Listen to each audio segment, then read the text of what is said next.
Ain't Linda Paris aboard the Titanic because there was no lifeline for our ancestors.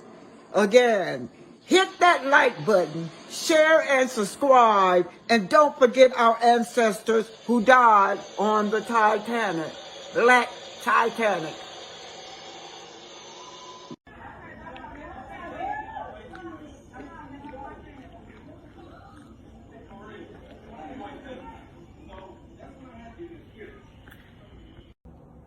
So this is Martell and his buddies now. I don't know. I believe that these are his co-partners. And this young lady says, "Thank you so much for the invitation. Your event was so beautiful. I'm so proud of you. Words can't explain. Although I told you a million times last night, I can't wait to see what God got in store for you on Inest wine." Of course, Stormy was there. Yes, beautiful Stormy, the millionaire. Yes, that's Tiffany. I think that's her son, ain't it? And I don't know who that is, but it's certainly not Arian Curry. These are all his. I see Big Lou standing over there. Hey, Big Lou, looking good over there. Yes. So proud of my guy, Martell. They said that this time he was prepared in his wine thing. He really was prepared. Let's see what he's saying.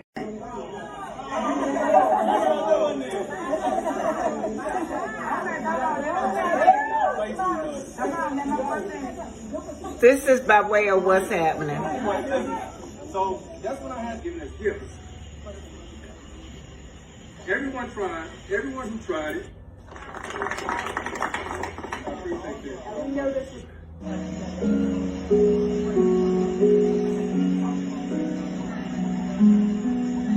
Now it definitely looks like his wine. So this is what's happening, you guys.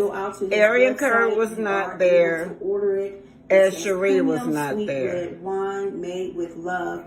It is. This is what's happening, y'all. He is also offering shop pay, where you can make 4 payment installments for orders over $50. And it also states that any orders over $100 receives free shipping.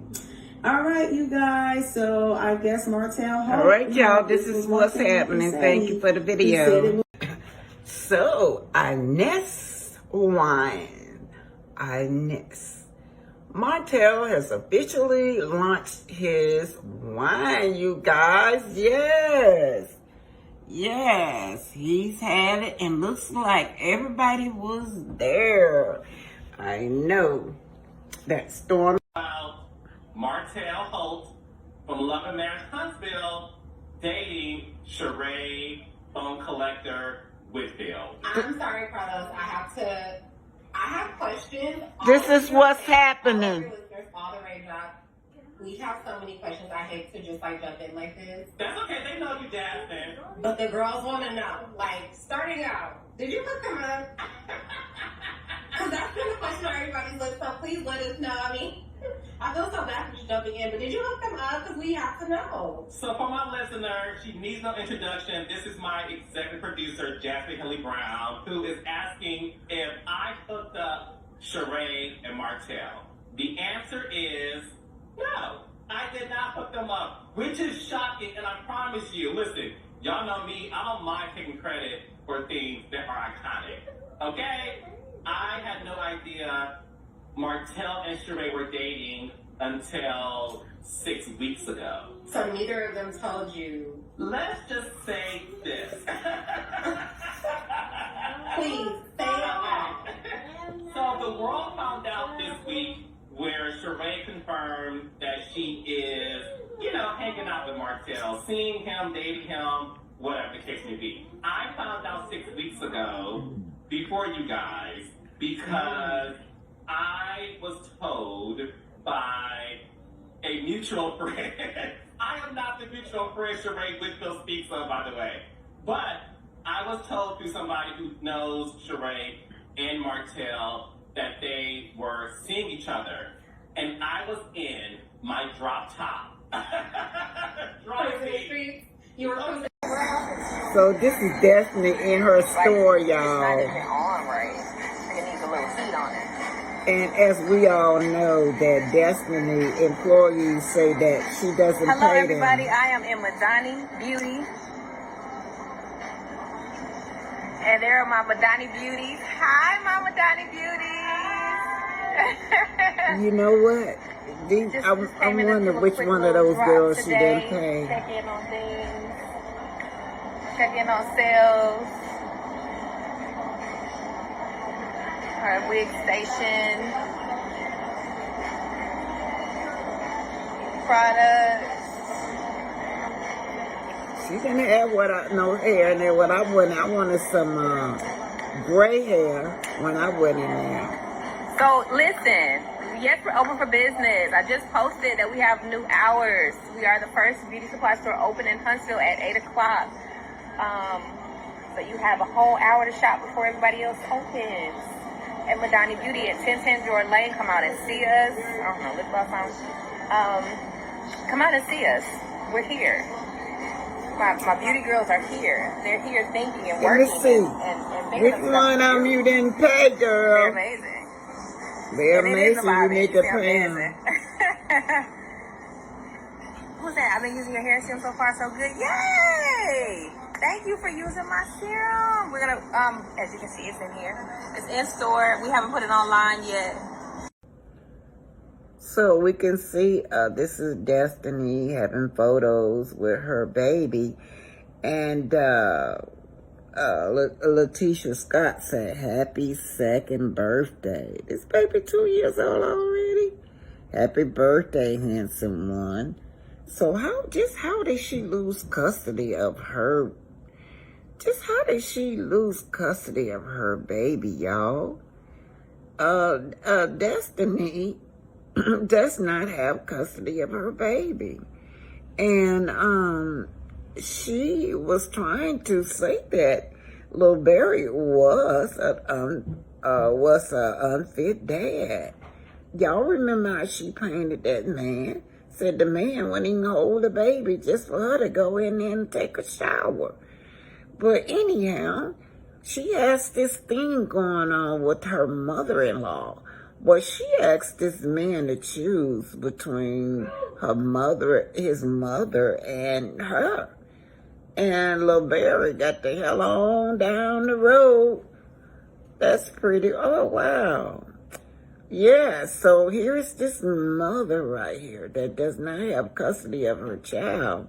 But she painted a picture that the dad was the deadbeat dad, but he wasn't.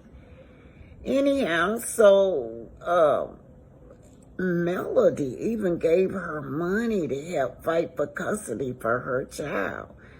Fix my backstabbing friends, Iyanna. Boy, Iyanna will have her hands full if she was to get this love and marriage Huntsville staff.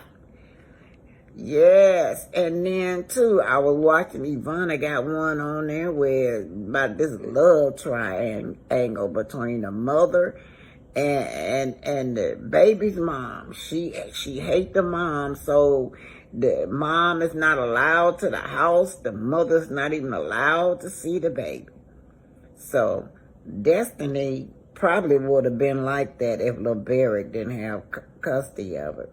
Also, Arian Curry does the same.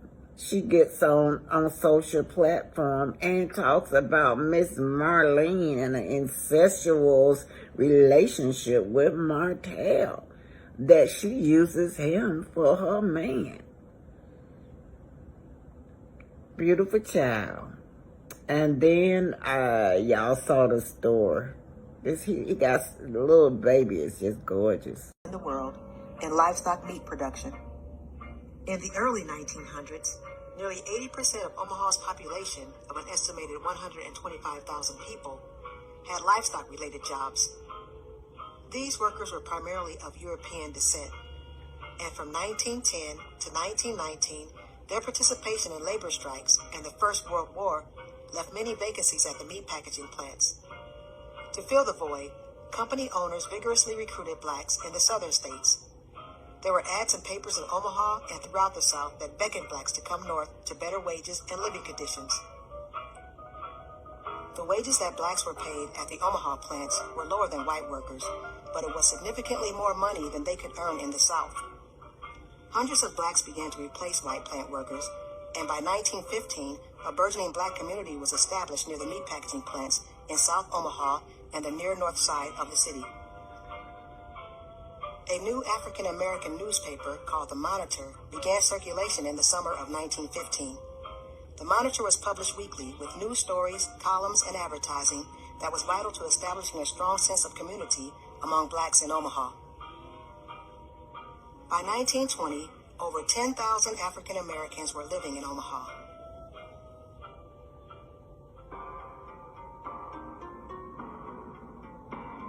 Because of the rapid growth in the African American population and employment situations at the meat packaging plants, racial tension began to build in Omaha. This tension culminated in the summer of 1919, when one plant worker in particular met a horrible fate. This was the period of red hot summer. This was the period whereby that what it is, you'd already had the riots in St. Louis, other places, and now you were having them in Omaha. What happened was they had a woman say that she had been molested or had been sexually abused by a black man, and that's all that needed to be said. On September 25th, on the evening of September 28th, 1919, a crowd of an estimated 5,000 to 10,000 people gathered outside the Douglas County Courthouse and demanded that Brown be handed over to them. Inside the courthouse, a frightened judge and other prisoners sent a note down to the crowd, saying that they would surrender Brown. The bloodthirsty crowd could not wait and rushed into the courthouse to seize Brown.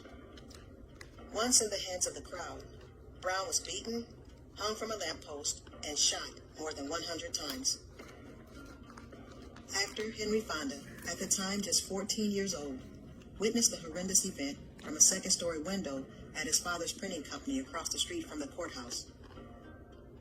The ghastly melee ended with the burning of Will Brown's body. An Omaha World Herald photographer captured one of the most infamous photographs in American Y'all see history. they burnt him up alive, y'all. Look. After the riot, federal troops were called in, and for 2 days, Omaha was under martial law.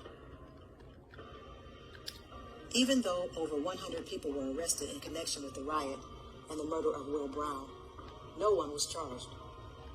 For Omaha's black community, an editorial picture published in the Monitor spoke volumes. Will Brown was buried in 1919 in an unmarked grave in Powder's Field at Forest Lawn Cemetery in Omaha. 90 years later, in July of 2009, a man from Riverside, California, Chris Hebert, who has no ties to the city of Omaha and has never visited before, was moved to pay $450 of his own money for a marker for Will Brown's grave. Hebert said that he watched a special on actor Henry Fonda, which mentioned the riot and how it affected his life and his acting career. Hebert also said that he hopes people will stop by the headstone and reflect on what happened to Will Brown in 1919. 1919. So that we may never let ourselves sink again to this level of inhumanity. They burnt that man up alive, y'all. And they say that when I did my research, it says that every time he jumped off the fire, they were thrown right back on the fire. And then whatever was left of him, they took him home for souvenirs, the organs. And then this became a postcard too.